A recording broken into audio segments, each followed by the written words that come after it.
Кто наживается на наших слабостях? Курение и алкоголь – часть жизни миллионов россиян. Но за каждой сигаретой и каждой бутылкой скрываются не просто привычки людей, а миллиарды рублей, которые они тратят на свои пристрастия. Сегодня вы узнаете, кто те люди, кто получает прибыль с каждой выкуренной вами сигареты и почти с каждой бутылки алкоголя, купленной в России. Эти люди продолжают зарабатывать даже сейчас в условиях войны и санкций. И вам не понравится то, на что идут полученные ими деньги. С вами Михаил Моглов, это проект. Подписывайтесь, ставьте лайк, чтобы больше людей могли посмотреть это расследование. Мы начинаем. Моя первая сигарета случилась в 19 лет. К этому возрасту наш сегодняшний герой Игорь Кисаев уже покинул Северную Осетию, чтобы поступить в престижный институт международных отношений в Москве. Кисаев искал способ заработка в столице, где в начале 90-х открывались широкие возможности для бизнеса.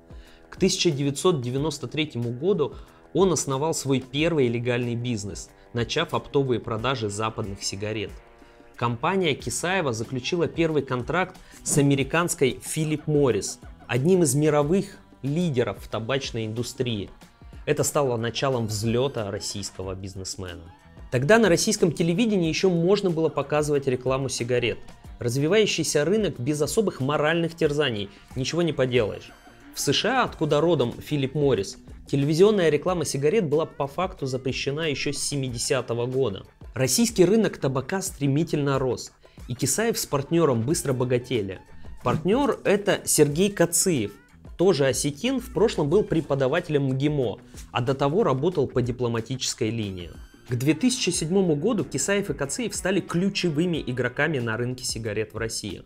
Секрет успеха заключался не только в деловых талантах бизнесменов, им всегда помогали люди в погонах. Вот что в свое время рассказал журналу Forbes один из табачных дистрибьюторов, бизнес которого поглотили Кисаев и Кациев. Сначала Мегаполис, так называется их компания, предложила сделку в $10 миллионов за выкуп контракта с западным производителем табака. Несговорчивому дельцу сумма показалась маленькой, и он отказался, после чего в его фирму нагрянули с проверками налоговые и правоохранительные органы. Добрым словом и пистолетом вы можете добиться гораздо большего, чем одним только добрым словом. Мне было сказано прямым текстом, что со всеми они уже договорились, так что оставалось только забрать деньги и отойти. Примерно теми же методами дело пошло и в алкогольном ритейле, которым Кисаев и Кациев по-настоящему занялись после того, как в России в 2013 году наконец решили запретить торговать сигаретами в уличных киосках. Раньше через эти киоски генерировалась значительная часть прибыли табачников, а теперь эту потерю надо было как-то компенсировать. Сначала бизнесмены приобрели сеть алкомаркетов «Бристоль». Табак всегда хорошо шел в паре с алкоголем. Но сеть не могла догнать главного конкурента – «Красное» и «Белое». А ее владелец отказался продавать бизнес. Решение нашлось снова быстро и просто. Прямо перед новым 2019 годом. Маски шоу в сети алкомаркетов «Красное» и «Белое». Сотрудники ФСБ, ОМОН, налоговая служба и представители Росалкогольрегулирования проводят обыски на складах, в магазинах и офисах торговой сети. Навоевались, поэтому все, сейчас будем как-то приводить в соответствие, всю эту историю как в мирное существование, совместное существование. Владелец «Красного» и «Белого» был вынужден сдаться. В итоге Кисаев и Кациев получили контроль 51% в крупнейшей в России сети по продаже алкоголя, ну и сигарет.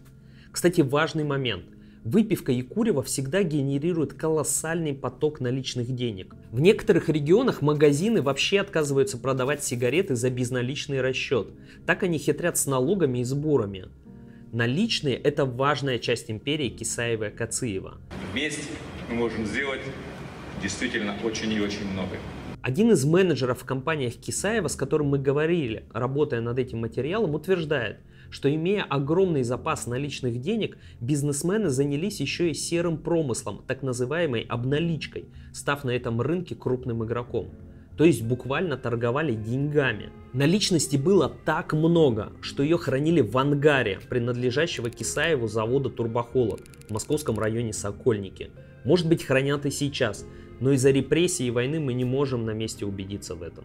С годами сигаретный рынок в России сложился таким образом. Западные корпорации на своих фабриках в нашей стране производят сигареты, но продавать их могут почти исключительно через мегаполис, в котором у них есть миноритарная доля. Благодаря своему уникальному положению на рынке, годовая выручка компании Кисаева в 2023 году составляла более 1 триллиона рублей, а сами бизнесмены заняли высокие места в рейтинге российских миллиардеров. Со временем бизнесмены вошли в еще и очень далекие от табака и алкоголя сферы. Например, они купили военный завод имени Дегтярева в Коврове. Это один из крупных производителей стрелкового оружия и переносных зенитных комплексов. До поры этот завод прозябал в упадке, но войны, начатые Путиным, обеспечили предприятие огромными заказами. В прошлом военном году выручка завода достигла 30 миллиардов рублей. А вот его продукция.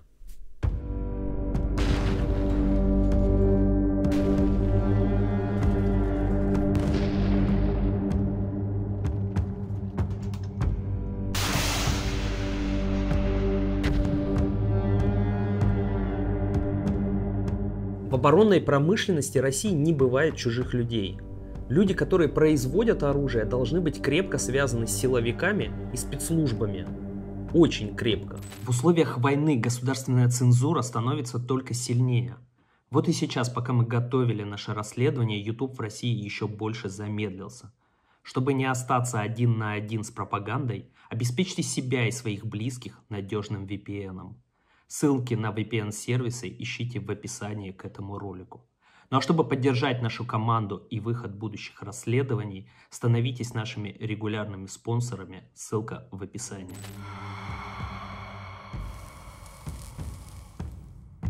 Сначала никотин приносит тебе ложное ощущение удовольствия, чуть-чуть пьянит, потом ты начинаешь курить за компанию с друзьями, а потом попадаешь в тяжелую зависимость. А вот пример зависимости другого рода. В ноябре 2022 года в анонимном телеграм-канале появилась фотография пьяного генерала ФСБ Владимира Анисимова. Уже много лет он занимает ключевые позиции в бизнесе Кисаева, возглавляет совет директоров того самого завода Дегтярева и работает вице-президентом по безопасности компании «Меркурий», торгующей алкоголем. Но фото попало в сеть не из-за его работы. Как выяснилось, генерал любит проводить время с девушками эскорта, а с некоторыми даже забывает рассчитаться. Как правило, из-за проблем с алкоголем. Куда ж без выпивки? Анисимов – один из ближайших соратников Николая Патрушева. Карьеру он начинал в Карелии, где был адъютантом и некоторое время даже водителем Патрушева. Этот факт определил карьеру Анисимова, которого еще в Карелии коллеги понебратски называли Гаврилычем. Когда Патрушев двинулся на повышение в Москву, он прихватил с собой и верного ординарца. В столице Анисимов дорос до поста заместителя директора ФСБ, был, среди прочего, главой службы внутренней безопасности, то есть глазами и ушами Патрушева внутри корпорации чекистов. При всем этом вы, возможно, никогда не слышали имени Анисимова, но зато точно знаете название города Беслан, в родной для Кисаева и Кациева Северной Осетии.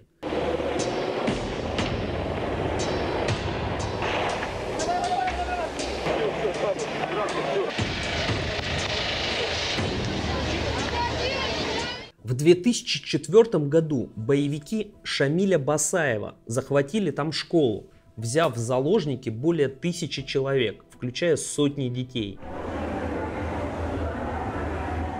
На месте был создан оперативный штаб.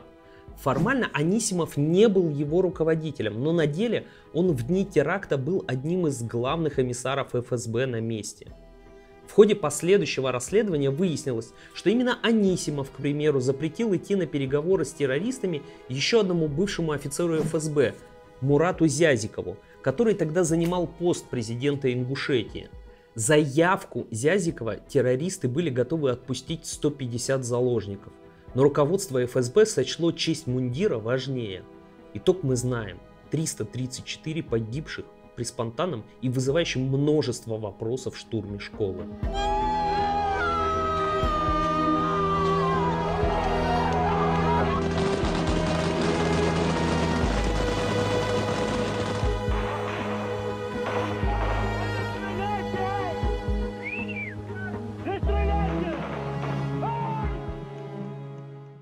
Но гибель сотен осетинских детей не помешает связи Анисимова с Кисаевым. Эти двое знакомы как минимум с 2003 года, когда оба получили церковный орден за строительство церкви. Церковь была непростой.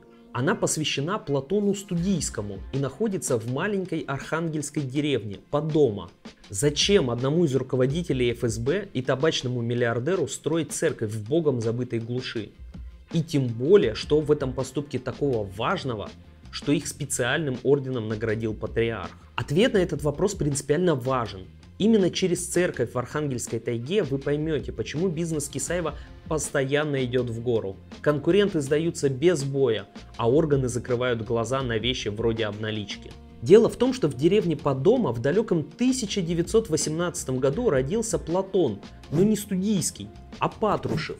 Это отец многолетнего директора ФСБ Николая Патрушева. Правоохранительным органам следует жестко пресекать коррупционные проявления и злоупотребления со стороны государственных и муниципальных служащих. Именно этот человек и есть истинная крыша табачного бизнеса в России.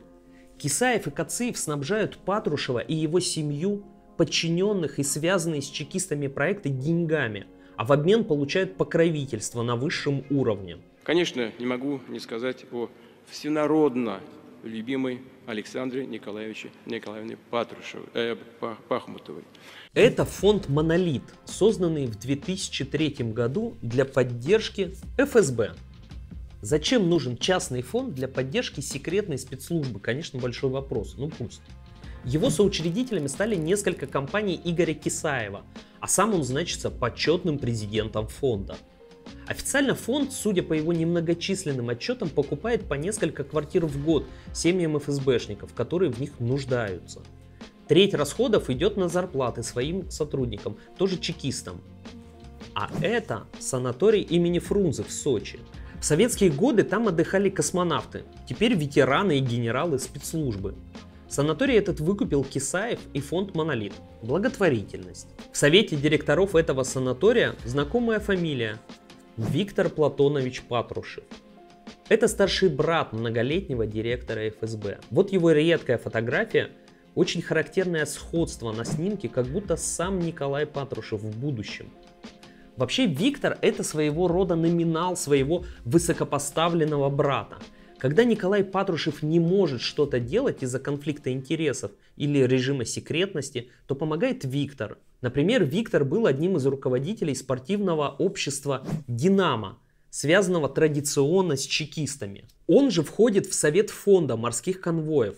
В его музее выставлены личные вещи отца Патрушевых, Платона Игнатьевича, участника тех конвоев. Каждый год в карельском поселке Лахденпохья Виктор Патрушев открывает турнир по самбо в память о Валентине Чуйкине. Это еще один соратник Николая Патрушева, который погиб в 2004 году. Карелия – важный регион для Патрушева. Именно тут он в начале 90-х возглавлял спецслужбу, работая вместе с Чуйкиным и Анисимовым. А еще Карелия – сакральное место для чекистов. Здесь при Советском Союзе начинал карьеру Юрий Андропов, самый мифологизированный председатель КГБ, а потом и генеральный секретарь КПСС. Массовые мероприятия в Лахденпохье спонсирует тоже Кисаев через фонд «Монолит». На месте организации занимается местный депутат Алена Фитюлина, она же советник президента фонда. На многих мероприятиях Алена еще и поет на публике, в основном патриотические песни. А для себя и под псевдонимом любовную лирику, весьма неплохую. Мы нашли записи, сделанные Фитюлиной под псевдонимом Алена Сашина. Это вымышленная фамилия, видимо, в честь рано скончавшегося мужа.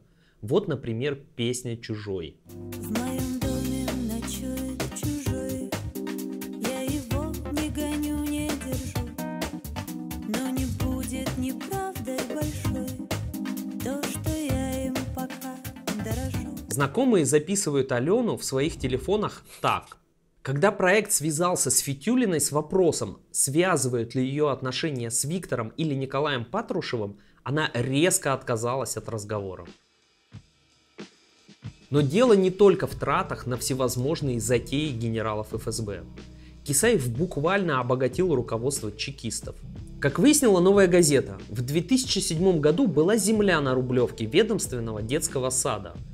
Несколько государственных решений, и земля детского сада ФСБ оказывается в руках 22 генералов ФСБ, включая директора Александра Бортникова и его заместителей. Еще пару месяцев, и они продают эту землю, которую никогда и не покупали, Игорю Кисаеву.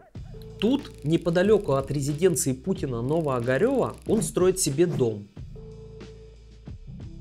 А каждый из генералов получает в среднем по $2,5 миллиона за государственную землю, к которой они не имели отношения.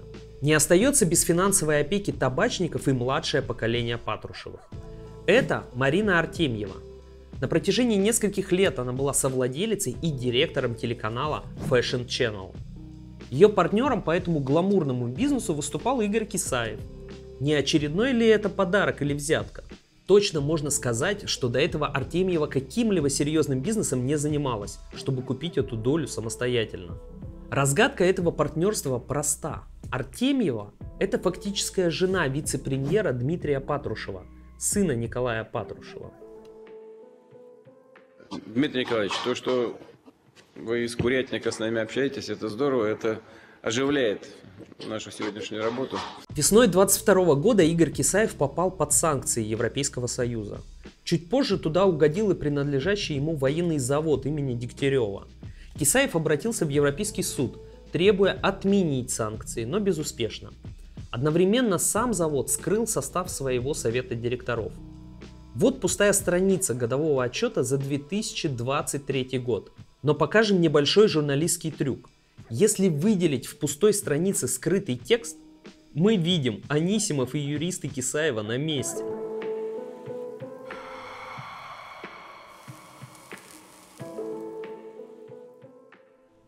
Я бросаю курить. Конечно, это не первая моя попытка, но рассчитываю, что последняя и успешная. По прошлым случаям я знаю, что всякий раз находилась сотня причин, почему бросать не стоит. Так устроен человеческий мозг. Если что-то, как тебе кажется, приносит тебе удовольствие, отказаться от этого очень сложно. Это именно то, что произошло с глобальными компаниями, которых не смущает тот факт, что Кисаев и Кациев тесно связаны с чекистами и войной с Украиной. Иностранцы не спешат уходить из России и разрывать отношения с бизнесменами. Конечно, табачные компании по определению никогда не были образцом этики, но тут сразу двойной вред. Посудите сами. В марте 2022 года американская Philip Morris заявила, что рассматривает вариант ухода с российского рынка. Но спустя почти 3 года это так и не произошло. Напротив, прибыль их российских фабрик выросла. Такая же ситуация и у корпорации Japan Tobacco. Кроме производства сигарет в России, эти корпорации с 2013 года являются акционерами и бизнес-партнерами Игоря Кисаева. Тогда они купили по 20% Мегаполиса, через который и продают свои сигареты. Истины ради скажем, что с лета 2024 года иностранцы не могут влиять на работу Мегаполиса, где значатся акционерами. Российские власти юридически заблокировали такую возможность. Торговля табаком признана стратегической отраслью, права иностранцев которые жестко ограничивают из-за войны. Впрочем, за 2,5 года войны из глобальных корпораций никто так и не решился разорвать отношения со спонсорами ФСБ. Иностранные табачники не ответили на вопросы проекта и для этого материала. Но дальше еще удивительнее. Несмотря на войну, санкции и репутацию, Кисаеву и Кациеву удалось выстроить схему, по которой они до сих пор контролируют продажу сигарет в Украине. Туда Мегаполис зашел в 2010 году и уже через 3 года контролировал 99% местной торговли сигаретами. Местным партнером выступал одесский предприниматель Борис Кауфман, близкий к тогдашнему президенту Виктору Януковичу. После бегства Януковича у компании возникло немало проблем, но не критических. Компанию переименовали, а доля российских бизнесменов перешла в руки 2 британских подданных. Один – обычный юрист по гражданскому праву, бизнесом никогда не занимался, чтобы быть реальным владельцем. А второй – это юрист, работающий на Кисаева. Это дает основание полагать, что Кисаев и Кациев до сих пор могут зарабатывать и на украинском табачном рынке. Самое сложное, когда избавляешься от никотиновой зависимости, отказаться от привычек. которые сформировались вокруг курения. Выпил кофе — покурил, прогулялся — покурил, проснулся — покурил. Вот и наши герои все не могут справиться со своими привычками. Вроде бы кошельки ФСБ, а тяга к Западу никак не ослабевает. В мае 2022 года Россия несколько раз ударила ракетами по Житомирской области. 25 мая того же года Ольга Клименко, уроженка той же области, позировала фотографом на красной дорожке Каннского кинофестиваля. Ольга – украинская модель. В 2019 году стало известно, что она вышла замуж за Игоря Кисаева. Предыдущая супруга бизнесмена также предпочитает Лазурный берег Франции и Италию.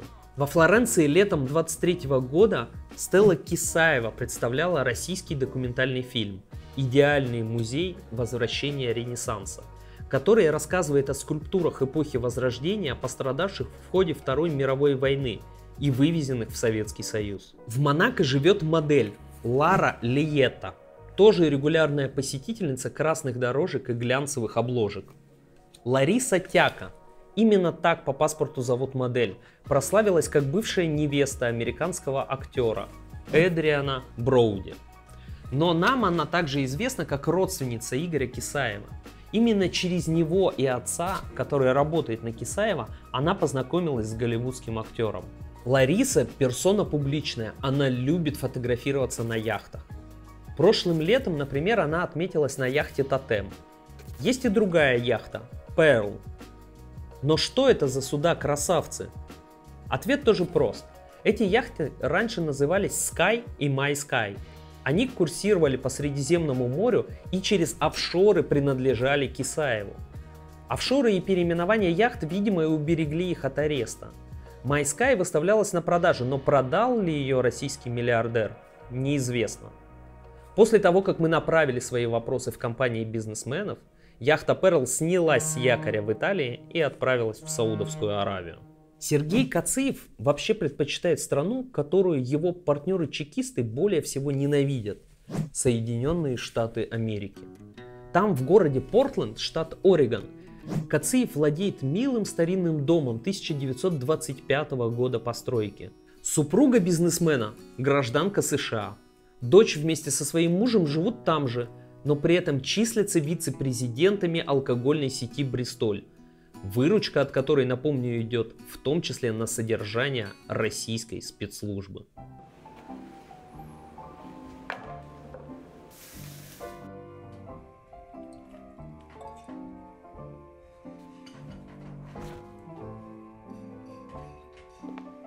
Миша, может, покурим? Не, хватит.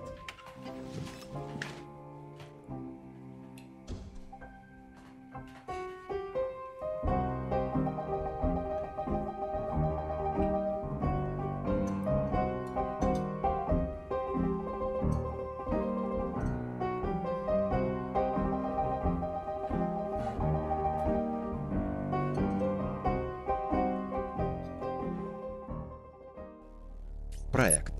Узнаете впервые.